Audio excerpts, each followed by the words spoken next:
하나님의 말씀 마가복음 1장 1절로 8절의 말씀입니다.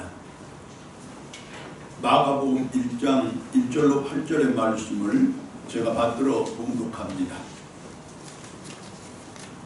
하나님의 아들 예수 그리스도의 복음의 시작이라. 선지자 이사야의 글에 보라, 내가 내 사자를 내 앞에 보내노니 그가 내 길을 준비하리라. 광야에 외치는 자의 소리가 있어 이르되 너희는 주의 길을 준비하라. 그의 오실 길을 곱게 하라. 기록된 것과 같이 세례 요한이 광야에 이르러 죄 사함을 받게 하는 회개의 세례를 전파하니 온 유대 지방과 예루살렘 사람이 다 나아가 자기 죄를 자복하고 요단강에서 그에게 세례를 받더라. 요한은 낙타털 옷을 입고 허리에 가죽띠를 띠고 메뚜기와 소청을 먹더라.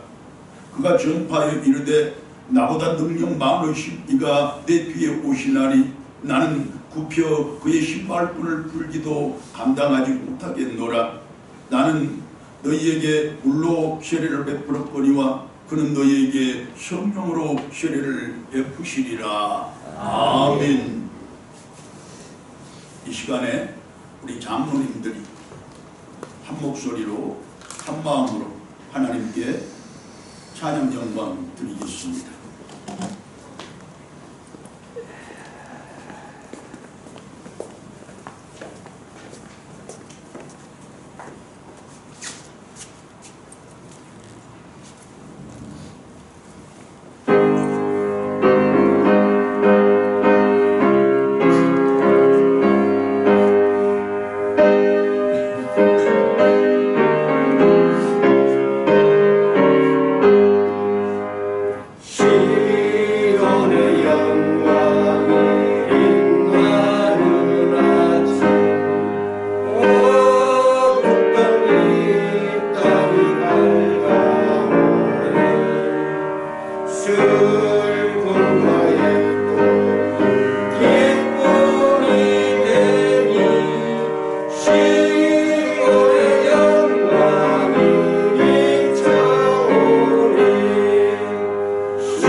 자, 이 시간에 자기 오른손을 들어서 왼쪽 가슴에 한번 다 대보시기를 바랍니다.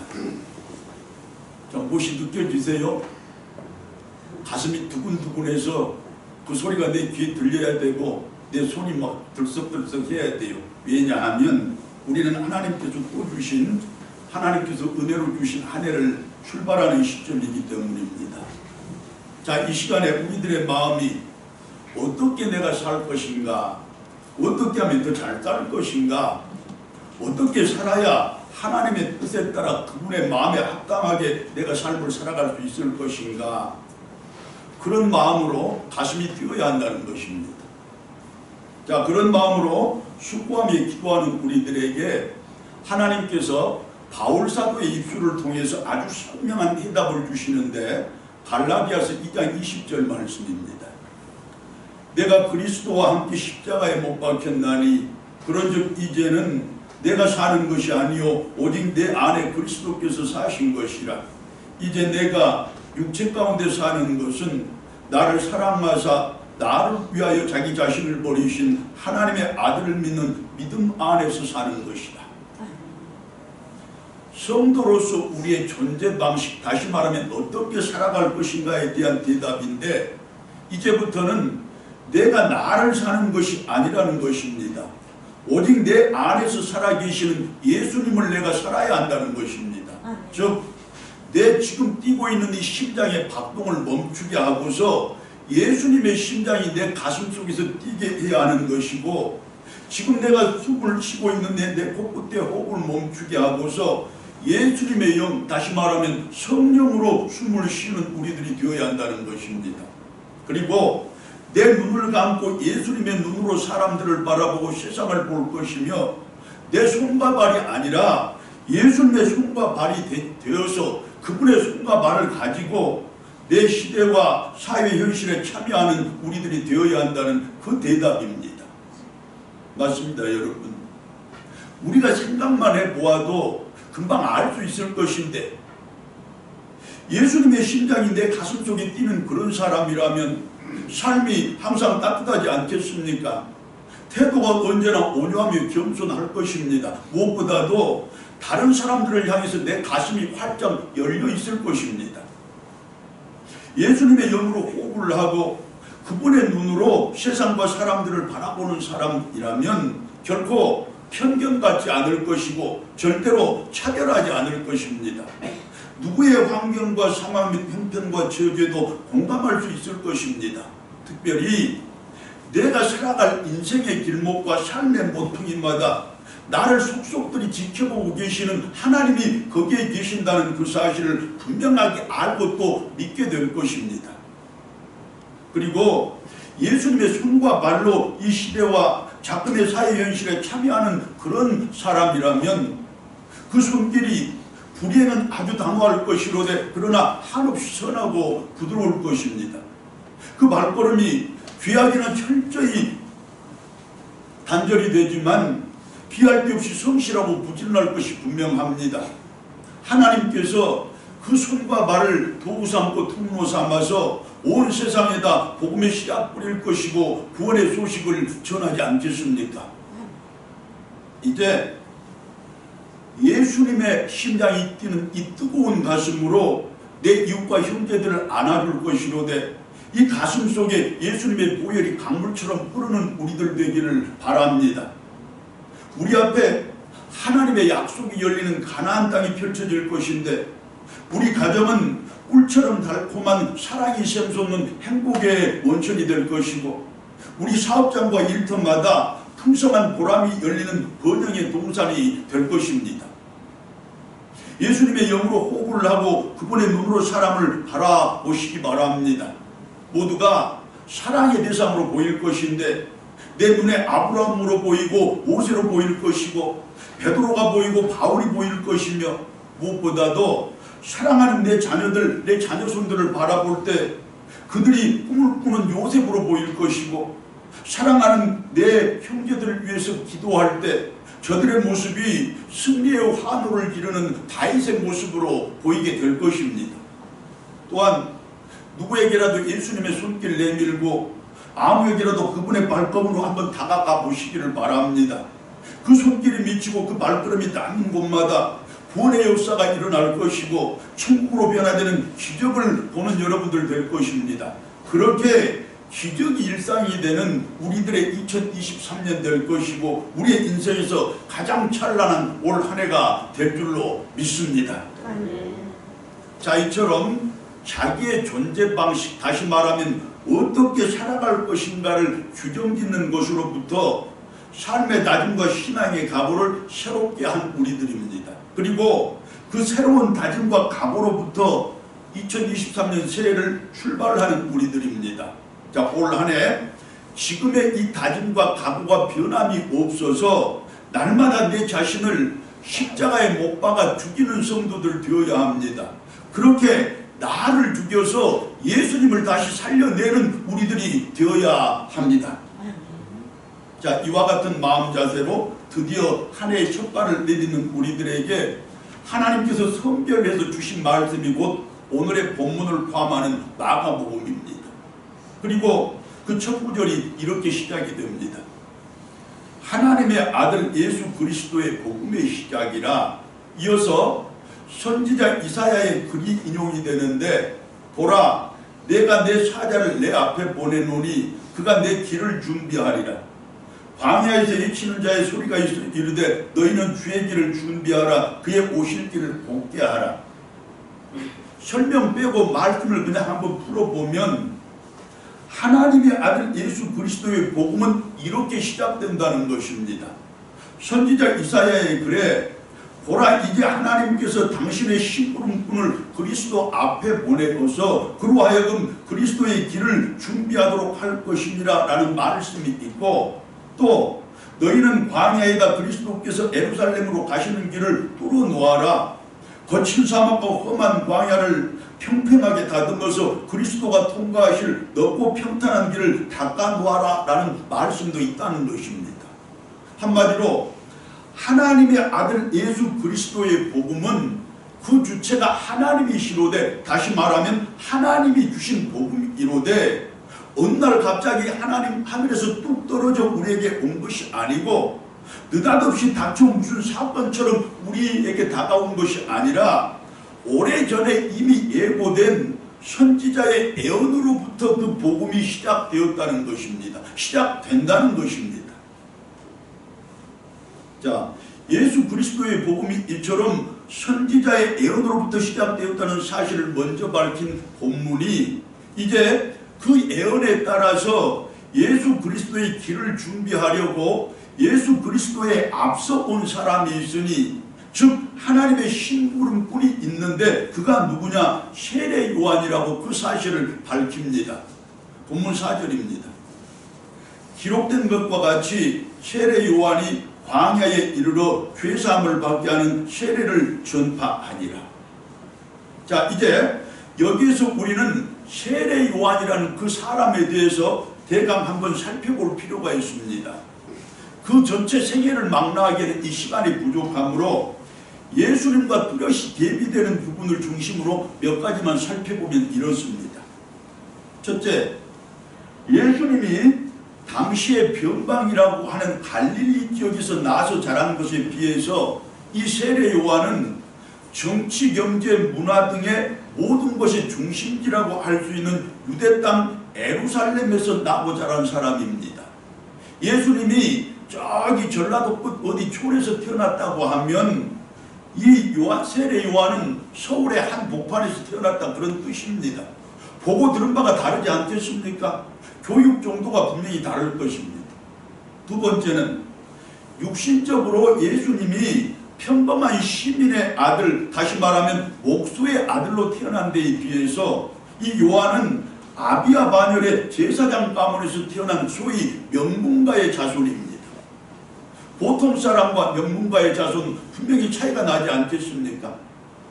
세 번째, 이 요한은 인간적으로 예수님보다 세상에 먼저 태어났습니다. 또한 예수님이 정규적인 교육체계를 통해서 배우지 못한 데에 비해서 요한은 당시의 기준으로 훌륭한 종교전통 속에서 여러가지 제도권 교육 및 강도 높은 경건 훈련을 받았던 사람입니다. 무엇인가 큰 차이가 있을 것 같지 않습니까? 그뿐만 아니라 예수님께서 공생의 사역을 채 시작하기도 전에 요한은 이미 막강한 신앙 공동체를 주도하고 있었던 사람입니다. 그리고 그 공동체의 크기나 영향력 등이 당대 그 지역 최고의 실권자라고 할 수 있는 헤롯 왕이 두려워할 정도였다는 그 사실을 미루어 보면 요한의 종교적인 이상이나 사회적인 영향력이 매우 컸다는 사실을 우리가 알 수가 있습니다. 자, 결국 요한은 종교적으로도 사회적으로 또한 인간적으로도 마찬가지로 충분히 자기를 내세울 만한 그런 사람이었다는 것입니다. 충분히 독자적인 영역과 세력을 확보할 수 있었고 충분히 독자적으로 활동을 할 수 있는 그런 사람이었다는 뜻입니다. 자, 그런데 이와 같이 세상적으로나 인간적으로 모든 면에 있어서 우월한 조건과 유리한 여건을 가진 그 세례 요한이었는데, 그러면 그의 진짜 모습이 어떻게 나타났습니까? 그의 삶과 신앙의 모습은 어떻게 표현이 됐습니까? 하나님의 택함과 부름을 받고 하나님의 일꾼으로서 그분의 일을 하는 사람들이 지녀야 할 바른 자세가 무엇인지를 이 요한이 잘 가르쳐주고 있습니다. 요한의 진면목 그 첫 번째는 6절의 말씀입니다. 요한은 낙타털 옷을 입고 허리에 가죽띠를 띠고 메뚜기와 석청을 먹더라. 하나님의 택하심과 부르심을 받고 하나님의 일꾼으로 쓴 사람의 모범은 검소하고 청결한 삶을 통해서 나타나야 한다는 것입니다. 그러니까 내가 예수 믿는 사람입니다, 하나님의 일꾼입니다, 그러면 마음속에 있는 믿음과 생각 속에 있는 신앙뿐만이 아니고 삶과 생활에서, 그리고 그 외형적인 모습 속에서 그 모습이 나타나야 한다는 것입니다. 어떻게? 겸손하고 청결하게. 자, 이때 세례 요한이 입은 낙타털 옷과 그 옷이 거추장스럽지 않게 몸에 붙여매는 그 가죽띠는 당시 가난한 노동자들이 노동의 현장에서 주로 입었던 일반적인 복상입니다. 매우 거칠고 볼품없는 그런 옷이었습니다. 또 광야 생활하기에는 여러 가지로 편리한 옷이기도 했습니다.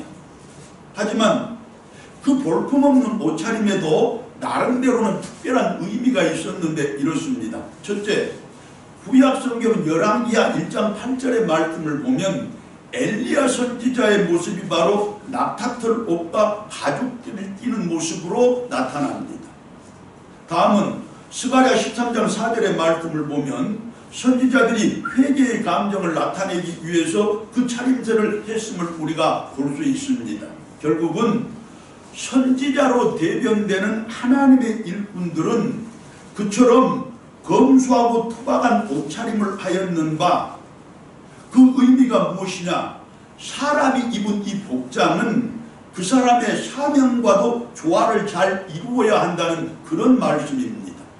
여러분, 제가 목사인데 목에다가 한 20돈쯤 되는 금고리 걸고 옷은 수백만 원짜리를 입고 구두 수십만 원짜리를 신고 그러고 다니면 내가 목사의 모습이 보이겠습니까?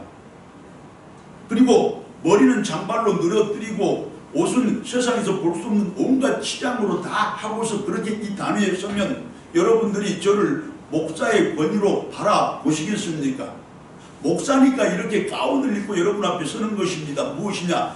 내 사명은 말씀을 전하는 목사입니다 라는 사실을 이 옷으로 지금 보여주고 있다, 그런 말씀입니다. 그러니까 우리가 삶과 생활 속에서 입는 그 옷도 예수 믿는 사람답게 입어야 한다는 것이고, 그 옷차림새를 보면 아, 저 사람이 예수 믿는 사람이구나, 그렇게 알 수 있도록 해야 된다는 그 가르침이 지금 이 요한이 입고 있는 옷차림새에서 나타나고 있는 것입니다. 또 한 가지, 그가 음식 삼은 이 메뚜기와 석청이라는 것은 당시 가난한 사람들의 보통 음식이었습니다. 그리고 그것들은 삶의 절제나 귀약에 대한 참회의 표시기도 했습니다. 더하여 그것들은 광야에서 쉽게 구할 수 있는 것들이었고, 특별히 레위기 11장 21절과 22절의 말씀을 보면 율법적으로 정결한 것들이었음을 우리가 살펴볼 수 있습니다.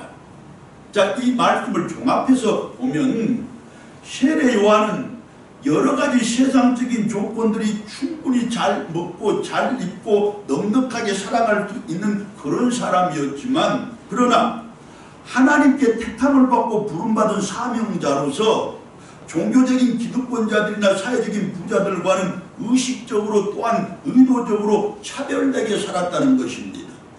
자기가 먹고 입은 것 등의 세상적인 것들을 누리려고 부정과 부패와 죄악에 물드는 것으로부터 아예 차단을 시켜버렸다는 것입니다. 여러분, 내가 죄 지을 것 같으니까, 내가 율법을 거스를 것 같으니까 아예 좋은 옷을 포기했다는 말씀입니다. 아예 맛있는 음식을 포기했다, 그런 뜻입니다. 좋은 옷 포기하고 좋은 음식 버리고서 내가 하나님의 부름받은 자로서 굳건히 섰다. 그런 말씀입니다. 세례 요한의 집념법부 두 번째는 7절의 말씀이 가르쳐 줍니다. 그가 전파하여 이르되 나보다 능력 많으시니가 내 뒤에 오시나니 나는 굽혀 그의 신발끈을 풀기도 감당하지 못하겠노라. 할렐루야.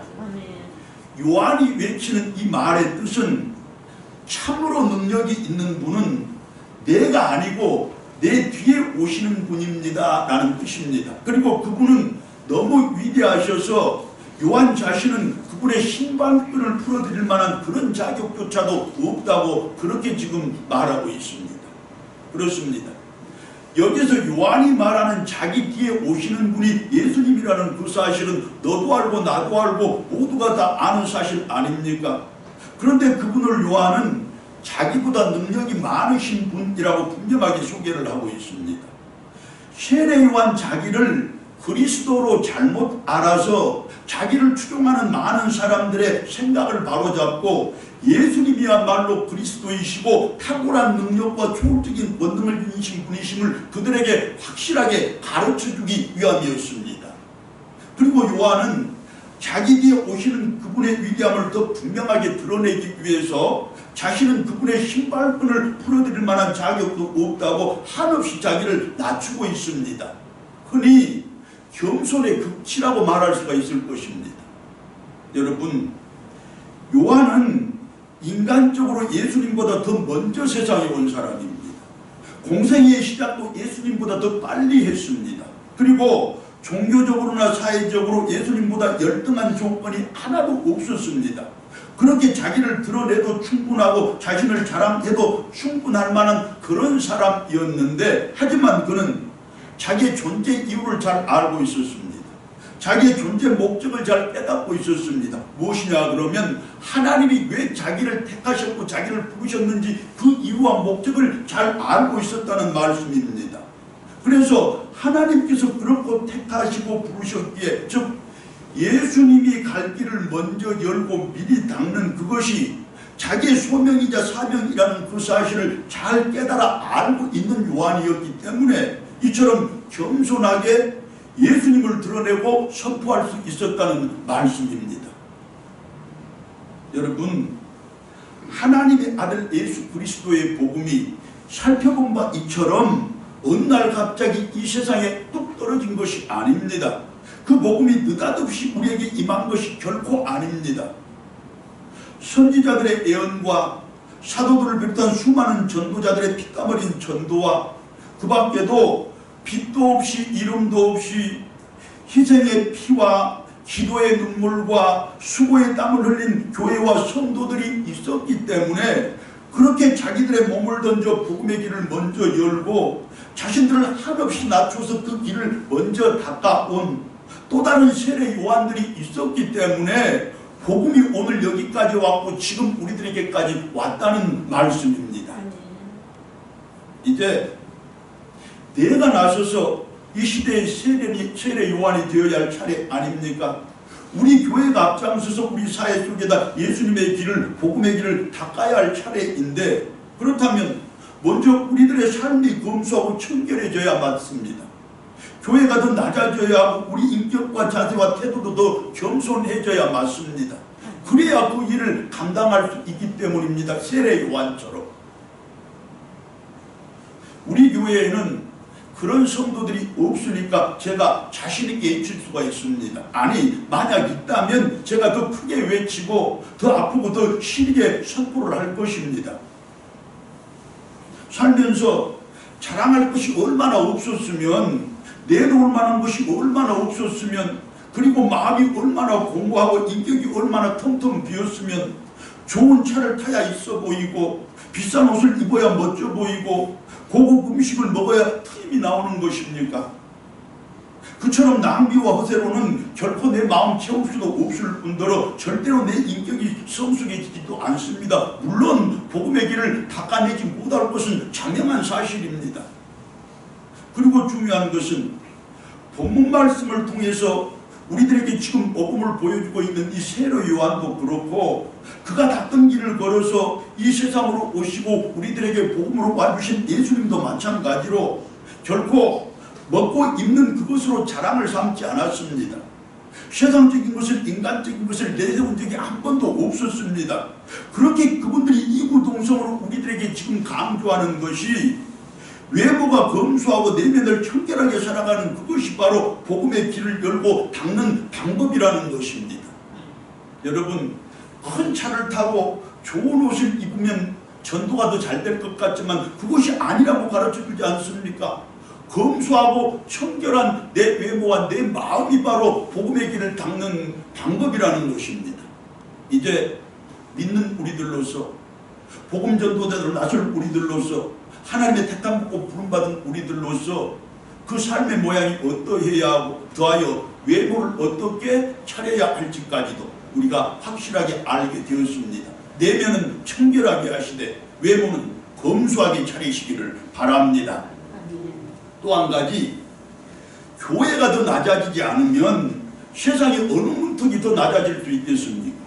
성도된 우리들이 더 겸손해지지 않으면 세상에 어떤 사람들이 더 겸손해지겠습니까? 그리고 교회가 더 낮아지지 않고서 성도들이 더 겸손해지지 않고서 예수님 오시는 길을 어떻게 더 넓고 평탄하게 닦을 수가 있겠습니까? 교회와 성도들이 예수님보다 더 높아진다면, 그처럼 교만해진다면 누가 이 세상에다 예수님 증거할 것이고 누가 만민들에게 복음을 전하겠습니까? 낮아지지 않고 겸손해지지 않고서는 애초에 교회도 없는 것이고 성도도 안 되는 것입니다. 이제 주님과 복음에 대해서 더 낮아지고 세상과 사람들에 대해서 더 겸손해져서 교회의 본래 모습도 성도들의 참된 모습도 온전히 회복해낼 것이로되 이 시대 속으로 복음을 부르고 우리 사회 가운데로 그 길을 내는 우리 교회와 온 성도들이 되어야 할 것입니다. 이 시대와 사회의 세례 요한이 바로 우리들부터 시작되어야 한다는 말씀입니다. 할렐루야. 아멘. 사랑하는 성도 여러분, 지금 우리는 지난 2002년 한 해를 매듭을 짓고 이제 새로운 한 해 2023년에 첫 발걸음을 내딛고 있습니다. 송구영신하는 그 마음으로 본문 말씀을 조금 비껴서서 이 시대와 우리 사회의 오늘과 내일, 그리고 이 시대와 사회의 한복판을 차지하고 있는 우리 교회의 실상을 간략히 진단하고 한번 전망해 보겠습니다. 더 맑고 희망찬 한 해를 소망하는 그런 의미로 과거에 대한 반성을 토대로 현실을 진단해야 할 것이고, 현실에 대한 그 진단을 거울 삼아서 미래를 전망해 보아야 할 것인데, 나머지는 생략하고 우리 현실부터 제대로 한번 진단해 보겠습니다. 국가에서 국민의 주권이 사라져 버렸습니다. 대통령의 뜻만 있고 권력의 의지만 남았습니다. 대통령의 목소리가 높아질수록 국민들의 탄식도 따라서 높아집니다. 권력의 의지가 단호해질수록 국민들의 절망은 더 깊어집니다. 정치권에서 정치가 실종되어 버렸다는 사실을 우리가 다 느낍니다. 진영논리에 매몰된 이전 투구만 있을 뿐이고 계파주의에 사로잡힌 협작과 분열이 있을 뿐입니다. 보십시오. 국회의원들이 열심히 일을 하면 할수록 지역 간의 갈등은 더 깊어지고 맙니다. 계층 간의 격차와 세대 간의 단절은 더 커지고 심해질 뿐입니다. 왜 그렇습니까? 어디 그뿐입니까? 공정과 상식, 자유와 정의 그렇게 외치고 또 외치지만 그 시대 정신이 어느덧 사라져버리고 없습니다. 공정과 상생이라는 사회정의가 언젠가부터 실종되어 버려 우리 눈에 보이지를 않습니다. 국가를 위한 효율의 극대화니 국민을 위한 효용의 극대화니 그런 전근대적인 말들조차 오히려 아름다운 추억이 되어버렸습니다. 이제 국민은 죽건 말건 국가야 망하건 말건 자기들의 정치적인 이득을 위해서라면 절타적인 정당성쯤은 함부로 무시도 된다고 생각하는 그런 세력들이 판을 치고 있습니다. 우리 편과 내 편을 갈라서 법과 원칙을 차등해서 적용해도 된다고 판단하는 그런 세력들이 판을 치고 있습니다. 부의 전체적인 크기가 중요한 것이지 그것의 편육이나 독점은 아무런 문제가 될 것이 없다고 생각하는 사람들이 득세를 하고 있는 중입니다. 그것이 작품의 우리 사회의 실상입니다. 무엇보다도 심각한 것이 또 있는데 그 세력이 짓눌려서 언론이 이제 질식을 해가고 있다는 것입니다. 사법정의가 사라져가고 있다는 것입니다. 청년들이 절망을 하고 있다는 것입니다. 다시 말하면 이 시대와 사회 속에서 내일에 대한 희망이 사라져버렸다는 그런 말씀입니다. 자, 세상은 그 모양인데 그렇다면 이 세상의 한 목판에서 존재하는 우리 교회의 모양은 어떻습니까? 그 세상 속에서 존재할 수밖에 없는 우리 교회의 현 주소가 어떤 것이냐는 물음입니다. 한 시대 민족 분단의 고차와에 열렬히 앞장섰던 교회였으면 누구도 부인하지 못합니다. 정말로 부끄러운 역사이지만 그것이 민낯입니다. 지금도 이념의 양극화와 그 대립을 격화시키는 일에 앞장서는 교회가 얼마나 많습니까? 태극기 들고 광장에 나오는 모든 교회들이 전부 그런 모양 아닙니까? 진실과 정의를 묵살하는 권력의 편에 섰고 사실을 은폐하고 애국하는 불의에 침묵했던 부끄러운 역사를 고백할 수밖에 없는 것이 우리 교회의 역사입니다. 오늘도 역사의 태고와 민주주의의 침탈을 강 건너 불구경하고 있는 것이 2023년 대한민국 교회의 자화상임은 우리들이 인정을 해야 합니다. 가난한 자들의 아픔을 공감하지 못했고 작은 자들의 슬픔에 동참하지 못했던 교회였습니다. 세월호의 아픔에 동참하지 못했던 그 부끄러움을 다시 이태원 참사의 아픔에 공감하지 못하는 것으로 반복하고 있는 중입니다. 유족들의 슬픔을 이루지 못했던 교회, 그들의 비통함에 공감하지 못했던 교회, 다시 말해 강도당한 사람들의 이웃들이 되어주지 못하고 있는 한국교회라는 그런 뜻입니다. 곧 역사에 대한 책임의식은 물론이고 그에 대한 구체적인 자각조차도 전혀 없는 이 땅의 교회들이라는 그 자괴감입니다.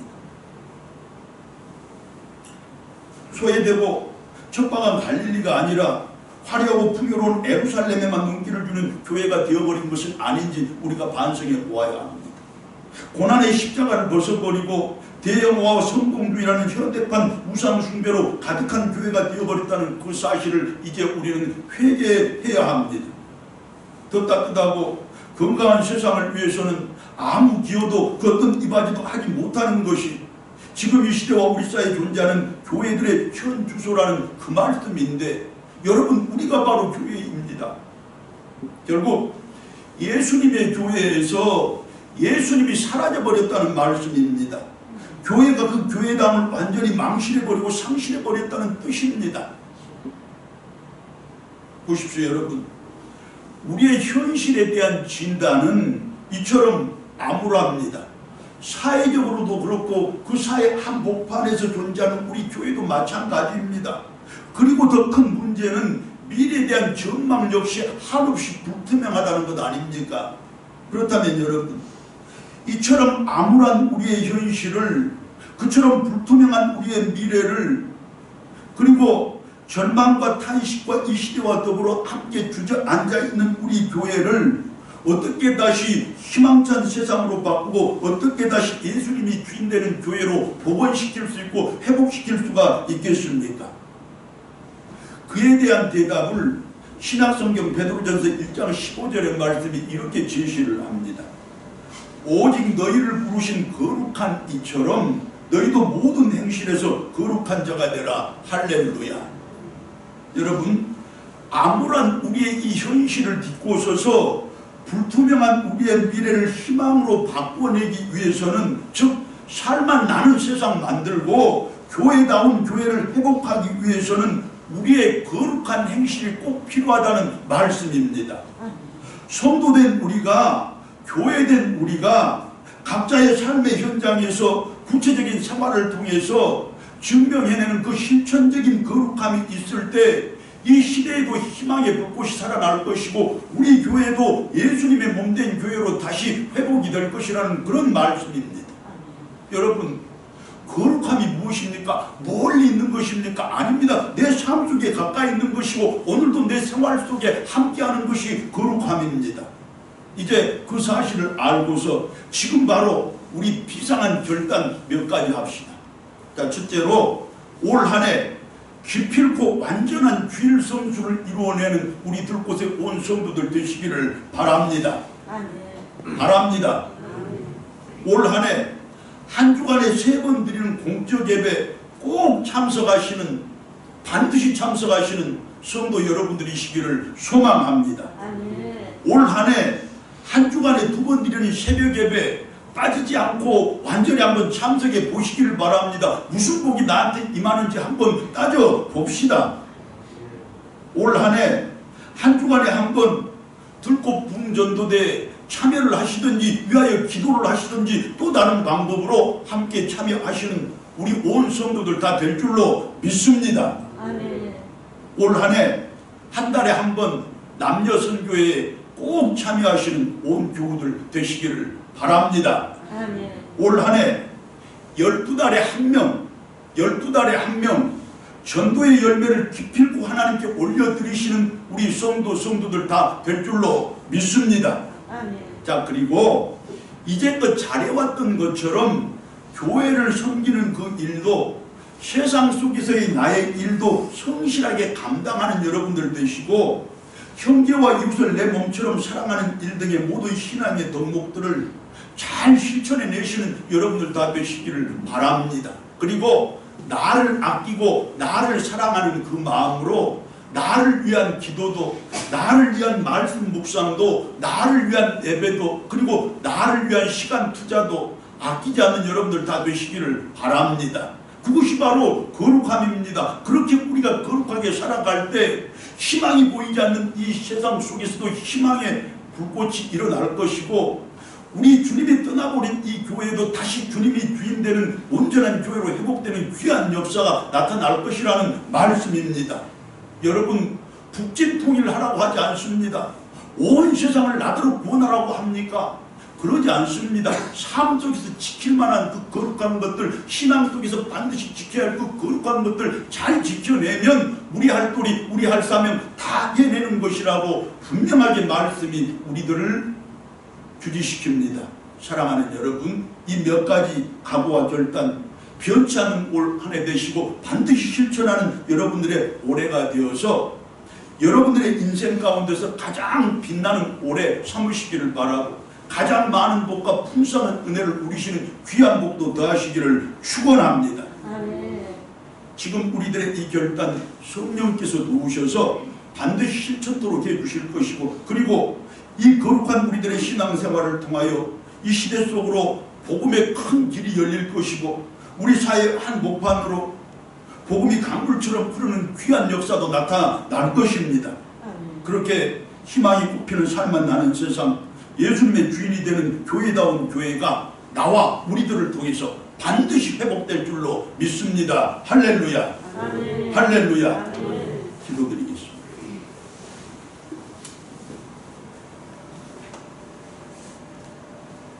하나님, 말씀 붙잡고 올 한 해 출발합니다.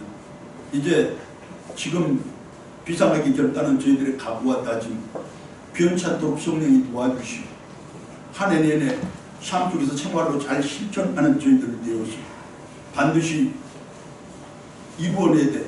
그렇게 이 시대 속으로 복음을 부르고 우리 사회 속으로 복음의 강물이 흐를 수 있도록 앞장서는 저희들 되게 해주시고, 그렇게 희망이 돋는 살만 나는 세상을, 예수님이 주인이 되는 교회다운 교회를 우리가 앞장서 만들고 회복시키는 귀한 복에 이르도록 은총 베풀어 주시옵소서. 2023년 한 해 우리 들곳의 온 성도들이 하나님을 가장 높이 찬양하고 가장 깊이 감사의 기도를 드리는 복된 한 해 될 것을 믿고 바라오며 우리 주님 예수 그리스도의 이름으로 기도드리옵나이다. 아멘. Yeah.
주일이고 한 해를 시작하는 첫 주일의 예배입니다. 하나님 이 시간을 통하여 저희들 굳게 결단하고 각오했으니 그 결단과 각오가 그렇지 않도록 성령이 도와주시고 한 해를 마치는 그때 마침내 하나님의 은혜로 다 이루었습니다. 하나님께 영광의 보고를 드릴 수 있는 우리 모두 있게 하여 주시옵소서. 하나님 지금까지 지내온 저희들의 삶과 인생 살펴보고 뒤돌아볼 때 하나님의 은혜 아닌 것이 없었으며 하나님의 복 아닌 것이 없었음을 겸손하게 고백하며 감사드립니다. 이제껏 베풀어 주신 그 복과 은혜 앞으로는 갑절로 더해 주시고 7배로 베풀어 주셔서 저희들이 더 높은 찬양으로 하나님께 영광 돌리게 하시고 더 깊은 감사의 기도로 하나님의 기쁨 되게 하여 주시옵소서. 우리의 삶의 구석구석 살펴주시고 인생의 전 연역 헤아려 주셔서 아무데도 빈 곳이 없어 어느 한 곳에도 부족한 곳이 없이 하나님 온전히 채워주시고 완전히 더해 주시옵소서. 그렇게 하실 줄로 믿습니다. 하나님께서 베풀어 주신 그 모든 은혜와 복에 감사드려 저희들 정성껏 준비한 귀한 애물 하나님께 올려드릴 때 기쁘게 받아주시고 올 한 해 저희들 나아갈 길을 하나님 친히 열어주시되 빗대어 우리의 갈 길을 환하게 비추어 주시옵소서. 우리가 행하는 모든 일들 다 형통함의 귀함을 누리도록 도와주시고 드리는 기도마다 모두 이루어지는 그 역사도 허락해 주시옵소서. 애물들 속에 스며 있는 저희들의 땀과 눈물 들어있는 간절한 간구와 기도 하나님 세세히 살피실 때 우리 육신의 강건함 더하시고 가정의 평안함과 행복 허락하여 주시고 우리의 사업에 번영 주시고 특별히 자녀들 나가는 길에 형통함의 복 주시되 우리 자녀들 가운데 객지에서 살고 군문에서 있는 자녀들이 싸운지 하나님 저들 특별한 은혜로 하나님이 친히 지켜주시고 돌보아 주시옵소서. 사랑하는 우리 부모님들과 연로하신 우리 성도님들 하나님의 품속에 직접 품어주시고 하나님의 등대에 직접 업어주셔서 삶에 어려움 당하지 않도록 해주시고 특별히 육신의 강건함과 안전함을 하나님이 친히 살펴주시옵소서. 날마다 더 높은 찬송으로 더 깊은 감사의 기도로 하나님의 자녀답게 살아가게 하시되 그 귀한 기도가 우리 교회를 세우고 모든 자녀들의 인생과 삶을 건강하게 만드는 힘이게 하여 주시옵소서. 사랑하는 우리 자녀들 꿈꾸고 소망하는 것들 다 이루는 귀한 복 있게 하시되 저들이 안고 서는 그 자리마다 하나님 함께 해주시고 들고 나는 그 모든 일들도 하나님이 직접 주관하시고 섭리하시사 세상 어느 곳에서 누가 볼지라도 어떤 일을 할지라도 저가 바로 하나님의 백성이고 하나님의 자녀라는 사실을 잘 증거하며 살아가는 우리 모든 자녀들 되게 하여 주시옵소서. 하나님 교회가 행할 일이 많습니다. 일일이 살펴주셔서 모두가 다 복되게 잘 진행되게 하시되 하나님 우리 교회의 여러 일꾼들 살펴주시옵소서. 차량 운전으로 성도들의 발이 되고 또 반주와 찬양으로 예배를 돕고 우리 어린 자녀들을 가르치는 그곳으로 하나님께 영광 돌리고 교회 이곳저곳을 살피면서 땀 흘리는 것으로 교회를 섬기며 이 모양 저 모양 복음을 전하기에 힘쓰고 애쓰는 그 일꾼들도 있사옵는지 하나님 모두가 다 은혜 가운데 하나님을 찬양하며 기쁨과 감사로 그 일 행할 수 있도록 복 베풀어 주시옵소서. 어디 그 일들 뿐이겠습니까? 교회가 있고 예배가 드려지기 위해서는 온 성도들의 땀과 눈물이 필요하고 저들 모두의 땀과 눈물의 결실이 바로 이 예배로 나타나는데 하나님 그 모든 땀과 눈물에 다 축복의 열매가 주렁주렁 열리도록 은총 베풀어 주시옵소서. 하나님 우리들 곧 어린이 부서 특별히 기억하여 주시고 저기서 말씀으로 자라난 그 어린 생명들이 이 나라를 짊어지고 나아가는 그때는 이 나라가 온전한 복음화 되게 하시고 세상 모든 민족들에게 복음을 힘써 전할 있는 기반을 잘 닦아내는 저들 되도록 도와주시고 저들 모두가 하나님의 자랑이요 하나님의 일꾼들로 살아가는 그 복 누리게 하여 주시옵소서. 하나님 우리의 모든 소망 우리의 모든 바람 다 알고 계시는 하나님이신 줄 믿사옵고 오늘도 우리 교회가 하나님께 드려지고 이 예배가 하나님의 기쁨 되었음을 믿사오며 우리 주님 예수 그리스도의 이름으로 감사기도 드리옵나이다. 아멘.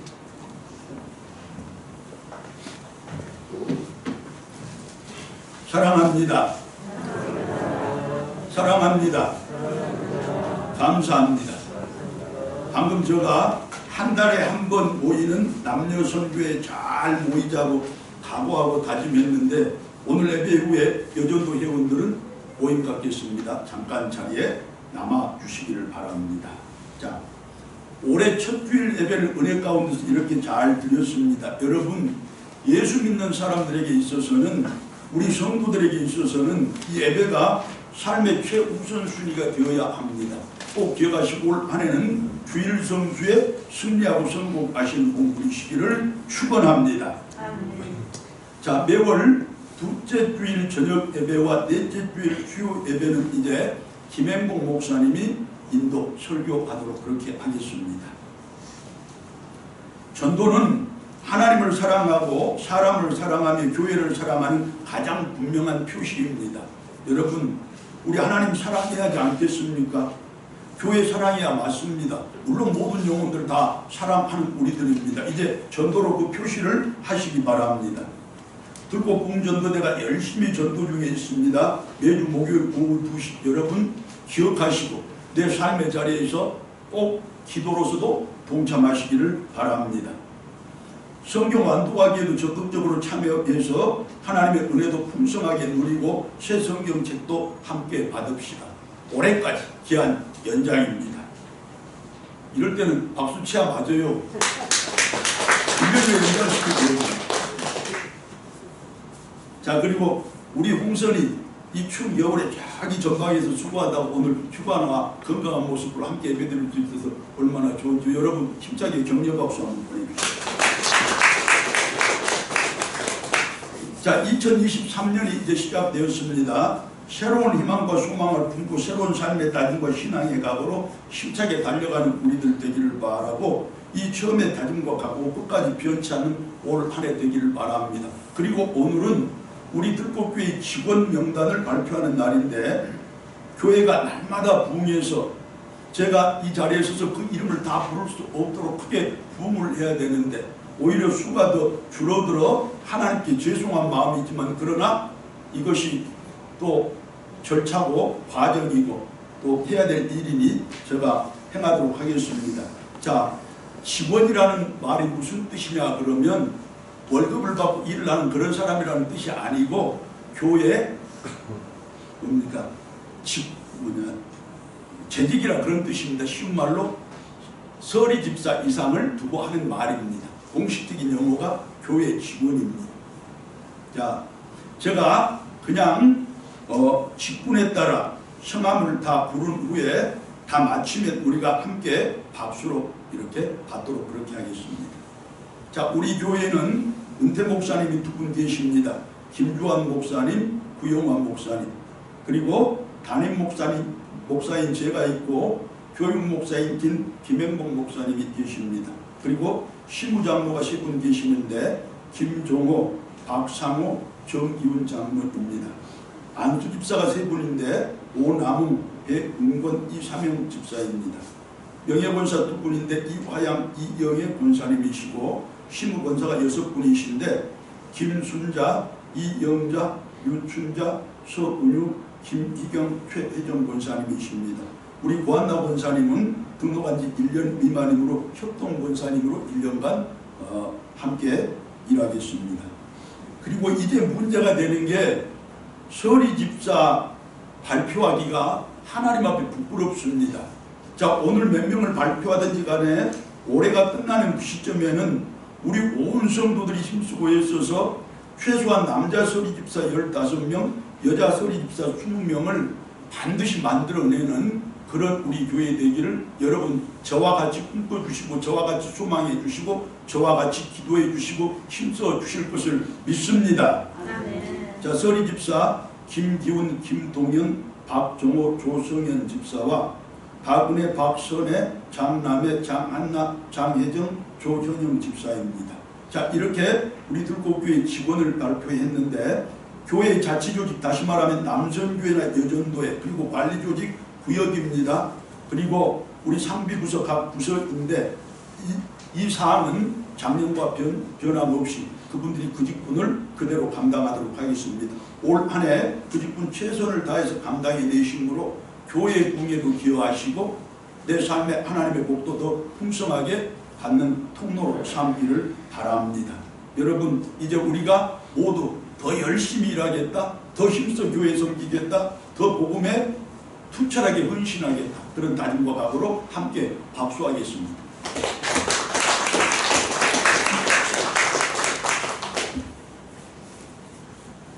자, 이제 일어나셔서 찬송가 405장 같이 부릅니다.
여전교회가 모이거나 남선교회가 모이는 것은 그저 사람의 모임이 아닙니다. 그것도 작은 교회입니다.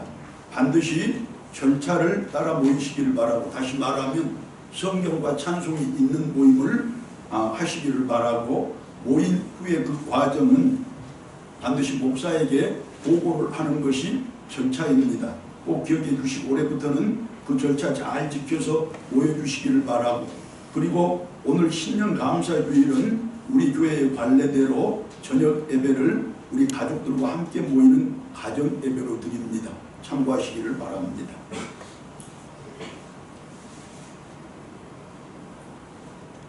우리 주님 예수 그리스도의 은혜와 하나님 아버지의 크고 놀라우신 사랑과 성령님의 교통하심과 인도 보호하심, 하나님 붙들고 세상의 희망이 되고 교회다운 교회 회복하기를 소망하고 다짐하는 모든 믿음의 백성들과 그 가정들과 특별히 자녀들 나아가는 길에 이 나라와 민족의 역사 위에 복음 전도자들과 저들의 사역의 현장 가운데 거룩한 예배를 드리는 모든 교회들 위해 이제부터 영원토록 함께하옵기를 간절히 축원하옵나이다.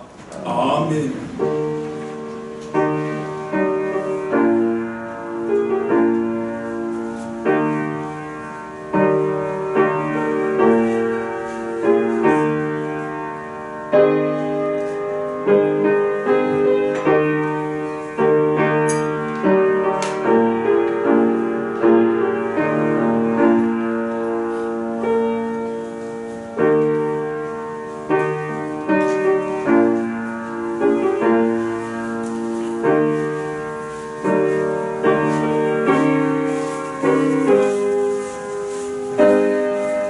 네.